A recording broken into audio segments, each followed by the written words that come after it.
queria chamar aqui para a nossa mesa.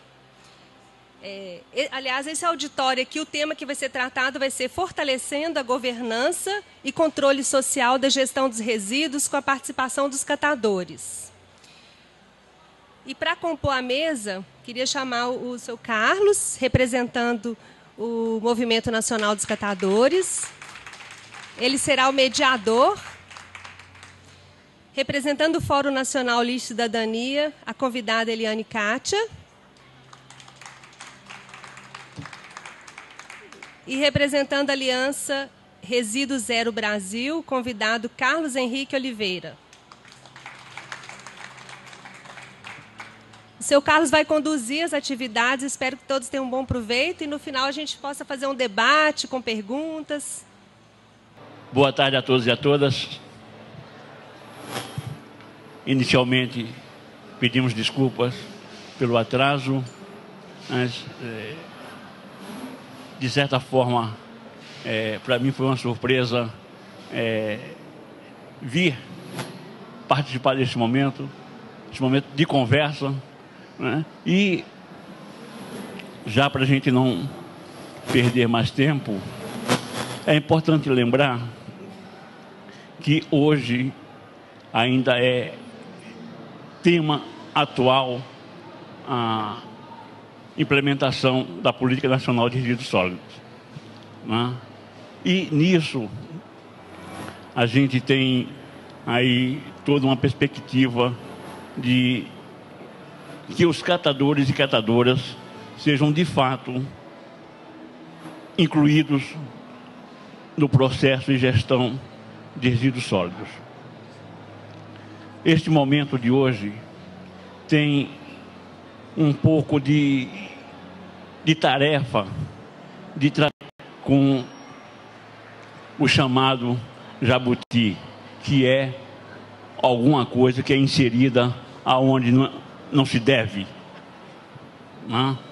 Mas, por sorte, por felicidade, por mobilização, não só do movimento, mas da própria sociedade, né? O governo federal vetou. Mas o veto não significa o encerramento da questão, né? Muita coisa ainda pode rolar em relação a isso, né? E para contribuir conosco nessa conversa, já de imediato eu passo a palavra à senhora Kátia. Muito obrigada. Boa tarde a todos, a todas. É um prazer enorme estar aqui. É um momento muito bonito, de muita emoção, né? Quem teve a oportunidade de ouvir o ex-presidente Lula hoje de manhã deve ter Sim. Bom dia a todos. Não, boa tarde, desculpa. É um prazer muito grande estar aqui. Eu queria agradecer a organização do evento, né, pelo convite.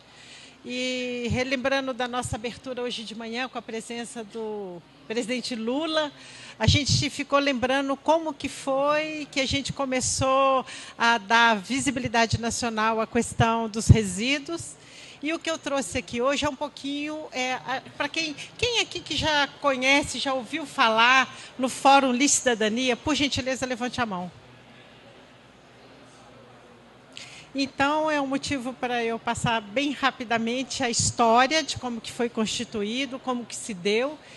E agora, recentemente, houve um encontro nacional em Brasília, em agosto deste ano, promovido pela Associação Brasileira de Engenharia Sanitária e Ambiental, que está aqui, ó, a ABS, que tem a Câmara Temática de Resíduos Sólidos. E aí, numa série de avaliações que foram feitas, a gente percebeu que ainda há muito a fazer dentro do que prevê o Fórum Lixo e Cidadania. Nós criamos uma marca do Fórum, que é essa que está aqui.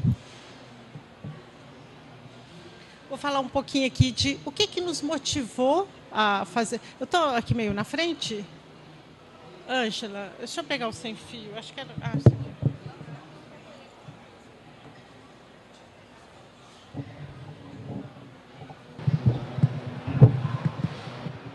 Alô? Acho que fica melhor aqui, que eu não fico na frente.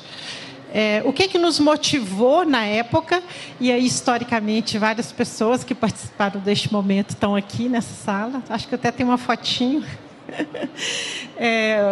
O histórico, uma reflexão sobre o fórum e, na sequência, a proposição da gente retomar uma articulação no nível nacional. Então, o que nos motivou, por incrível que pareça, houve uma criança que foi encontrada no lixão em Aguazinha, em Olinda, em Pernambuco, com um pedaço humano na mão, um seio. E aquilo, ela não sabia que carne era aquela e queria comer aquilo, e foi uma comoção nacional, inclusive a imprensa internacional motivou que no Brasil tinha lixões com pessoas em cima de lixões e tinha criança, inclusive, comendo resíduos do lixo. Então, na época, o Unicef começou a conversar com diversas instituições e promoveu um workshop para discutir a questão do lixo, não só do ponto de vista da engenharia, não só do ponto de vista do ambiente, não só do ponto de vista econômico-financeiro, mas também do ponto de vista social. E deste evento, que foi feito para durar 3 dias, com vários grupos, eu tenho a impressão que foi a Beth que falou: mas por que vai acabar aqui? Por que a gente não cria um fórum? E aí a gente criou o fórum, que veio a se chamar Fórum Nacional de Cidadania. E existia também, como ainda hoje existe, uma desarticulação do setor. Então, a realidade, foram feitas algumas pesquisas, onde foi identificado pelo Unicef 49 mil crianças em cima dos lixões brasileiros, e, por incrível que pareça, a criança nem era considerada como trabalho infantil, a criança no lixo. Não tinha essa modalidade de trabalho infantil. A situação dos catadores, em cima de lixões, trabalhando no sol, na chuva, sem ter infraestrutura, sem ter equipamento de segurança pessoal coletiva. A situação dos lixões e a desarticulação do setor. Alguém se reconhece aí? Ô, Beth, eu acho que essa aqui é você, ó. Essa aqui sou eu. Então, nós articulamos um movimento nacional para poder ver qual é o papel de cada instituição. E a coisa mais interessante foram os engenheiros da ABS, o presidente da ABS que veio na reunião. Não, mas a gente chega lá, cuida do aterro, de fechar o lixão. Nem percebe que tem pessoas trabalhando em cima do lixão. Então, foi um acontecimento onde vários dos... Aqui foi o lançamento do programa. Tinha o Procurador-Geral da República, o Dr. Roberto Gurgel, o Ministério do Meio Ambiente, a representante do Unicef, o presidente da Caixa Econômica. E aí, para poder mobilizar a sociedade, os diversos segmentos, os diversos municípios, foi criada uma secretaria executiva, que tinha jornalista, que tinha profissionais para mandar carta para todos os prefeitos do Brasil, para mobilizar os ministérios, para priorizar com recursos os municípios que estivessem tirando as crianças dos lixões. Foram criados os fóruns estaduais e houve formação, capacitação, discussão em todos os estados brasileiros para a gente criar uma articulação com a nova visão, que o engenheiro não se preocupasse só com o aterro, que a área social não se preocupasse só com as crianças, que o ambiental não se preocupasse só com o licenciamento. E os objetivos eram 3 os principais. O primeiro deles é erradicar trabalho infantil no lixo. Daí fomos, na época não existia o Ministério do Desenvolvimento Social, a gente foi na Secretaria da Assistência Social para ter a bolsa para criança que trabalhava no lixo, erradicação de todos os lixões e a inclusão socioprodutiva dos catadores como trabalhadores da coleta seletiva que são. A gente articulava e propunha discutia com diversos atores sociais. Por exemplo, a Funasa, para financiar, falava, tá bom, vou financiar um recurso para você fechar o lixão, mas tem criança lá? Então tem que ter um projeto para tirar a criança e inserir na escola. Tem catador? Então o catador tem que ser... Então as próprias políticas públicas começaram a absorver os conceitos do Fórum Livre Cidadania. E a principal inovação era uma articulação onde conversava a área social, técnica, ambiental. E daí a gente criou vários materiais, um para os promotores públicos, um para os engenheiros, um para as secretarias de fazenda dos municípios acessarem recursos federais. E aí a gente mandou carta para todos os prefeitos do Brasil, dizendo quais os materiais que a gente tinha e o que ele queria. Não mandava tudo não, porque sabia que o prefeito ia guardar tudo na gaveta. Aí o prefeito tinha que falar que queria participar do fórum e que queria tal, tal e tal documento. E quem assinou a carta, que foi encaminhada a todos os prefeitos na época, foi o Renato Aragão, que era o Didi, que era o padrinho do projeto. Foi lançado em 98 o programa Livre Cidadania e em 99 uma campanha Criança no Lixo Nunca Mais. Como o Unicef estava participando desde o início da fundação do fórum, a gente priorizou o foco na criança, mas não era só o foco na criança. Mas era uma forma de chamar a atenção que tinha criança que, em vez de estar na escola, estava no lixo. Então, por isso que era Criança no Lixo Nunca Mais, mas sempre com os 3 objetivos. E daí nós utilizamos muitas ferramentas para a gente ganhar notícia. Estava tendo um encontro mundial de presidentes no Rio de Janeiro e o Joãozinho 30 criou um lixão cenográfico com crianças feitas de tamanho real. Fizemos em frente um shopping no Rio de Janeiro. Então ganhou muitas páginas de jornal. Para quê? Para discutir o assunto que a gente estava implementando na época. O fórum chegou a ter 56 instituições parceiras no nível nacional e 23 fóruns foram implantados. Destes, hoje, poucos funcionam, mas aqui em São Paulo funciona muito bem, né? Continua o de São Paulo, o de Minas Gerais, do Mato Grosso do Sul. Tem alguns que ainda... E alguns municípios também ainda continuam com seus fóruns, mas a maioria se desarticulou. Cerca de 46 mil crianças saíram do lixão e ganharam aquela bolsa. Antes de virar Bolsa Família, tinha várias bolsas. Aí era uma Bolsa Escola. Então, essas crianças ganharam a Bolsa Escola. E aqui foram algumas conquistas que se deram no bojo do fórum. O Movimento Nacional criou o seu primeiro encontro em Brasília em 2001. Foi criado no Código Brasileiro de Ocupações a profissão do catador. E o que seria a reflexão que nós fizemos este ano lá em Brasília?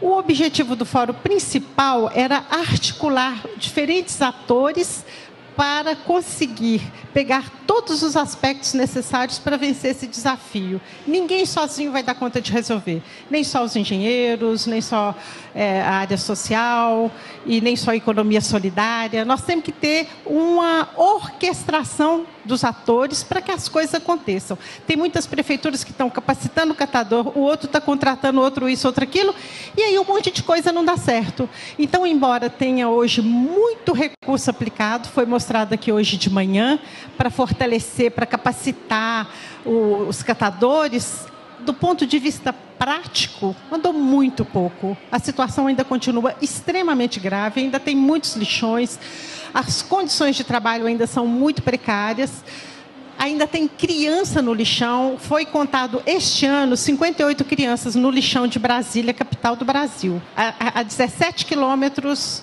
da Presidência da República. Isso porque a assistente social que foi lá é amiga e as crianças apareceram. Porque quando chega lá qualquer pessoa para contar do Ministério Público, não tem nenhuma, soube todo mundo. Então a pessoa falou, não, é porque vai ter um benefício, aí as crianças apareceram. Mas tem criança trabalhando no lixo ainda hoje. Não, eu estou ainda na reflexão positiva, né? Eu me adiantei aqui um pouquinho.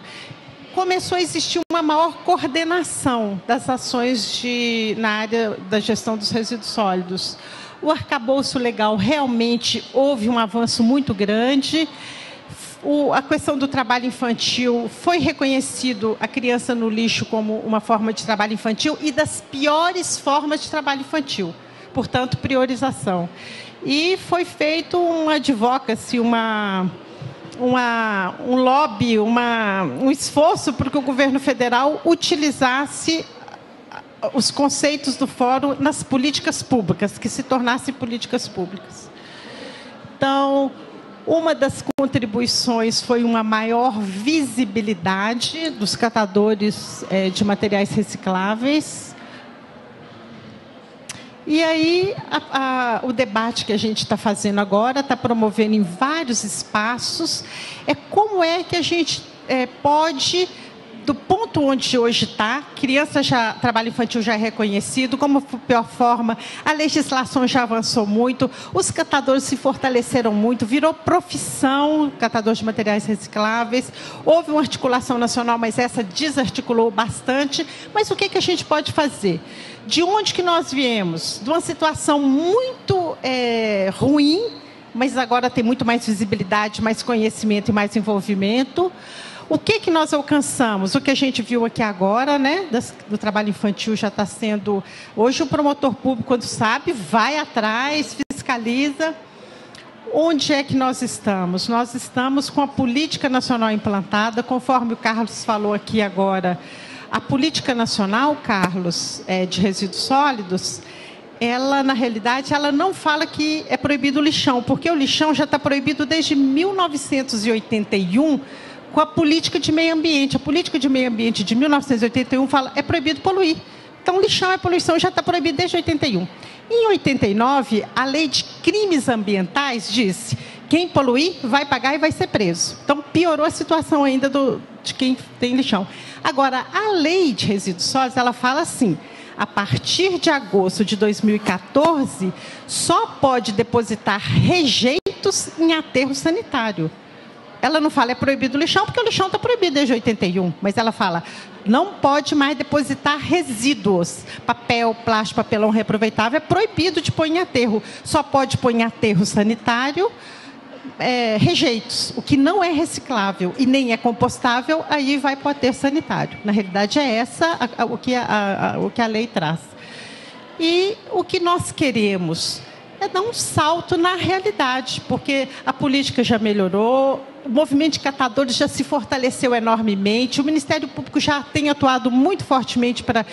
Mas as entidades não estão articuladas no nível nacional, estadual e municipal, e falta muito para andar. A situação ainda é bastante grave. Os municípios, infelizmente, chegam a contratar a coleta seletiva, pagam uma grana para a coleta seletiva feita por empresários, e aí, na hora que pega o material da coleta, joga para os catadores, põe num terreno vago, põe em algum... E em vez de contratar coleta, transporte, tratamento, comercialização. Então, os municípios, infelizmente, não estão cumprindo o que define a legislação, que é contratar, dispensar da licitação, as cooperativas e as associações de catadores. Então, infelizmente, nós temos um trabalho enorme com os municípios, porque 20 e poucos conseguiram fazer algum contrato com os catadores. E para onde que nós vamos? A nossa intenção, a nossa geração do fora aqui já está na faixa dos 60 e tal, a gente está quase morrendo, então a gente precisa de realmente dar um impulso. Ainda vamos viver muito, mas se a gente não correr... não é possível, e com tanta lentidão, a melhoria das condições de trabalho dos catadores. Então, nós precisamos de dar um passo muito grande. E essa é a mensagem que eu trago da nossa Carta de Brasília, que realizou o 11º Seminário Nacional de Resíduos Sólidos. Então, há uma necessidade de rearticulação do setor, de definitivamente erradicar o trabalho no lixo, de uma efetiva inclusão dos catadores, como o decreto da lei de saneamento é bastante claro. o poder público tem que contratar prestadores de serviço, e cooperativas e associações de catadores são prestadores de serviço público de saneamento. Não tem nenhum favor. Da mesma forma que o poder público, os prefeitos e o governador do Distrito Federal contratam um pedaço do serviço que é a coleta, tem que contratar e pagar pela prestação do serviço, independente do valor do material que ele está reciclando. Tem que pagar as cooperativas e associações de catadores como prestador de serviço. E é assim que tem que cumprir, tem horário, tem material, mas também tem que pagar assim, assim, assado. É uma relação profissional que tem que acontecer. E o encerramento dos lixões, que a gente viu que ainda não tem na maioria dos municípios. Então, a minha proposta é a gente se reorganizar novamente e a gente voltar a poder contar com essa articulação nacional para as lutas que dizem respeito a gente. E agora o Carlos vai falar da Aliança Resíduos Zero Brasil, que eu acho que tem toda uma inter-relação com o que eu acabei de falar aqui agora. E o que nós precisamos é de nos unir a todos para vencer os grandes desafios da gestão dos resíduos do ponto de vista social, econômico, técnico e ambiental. É isso, muito obrigada.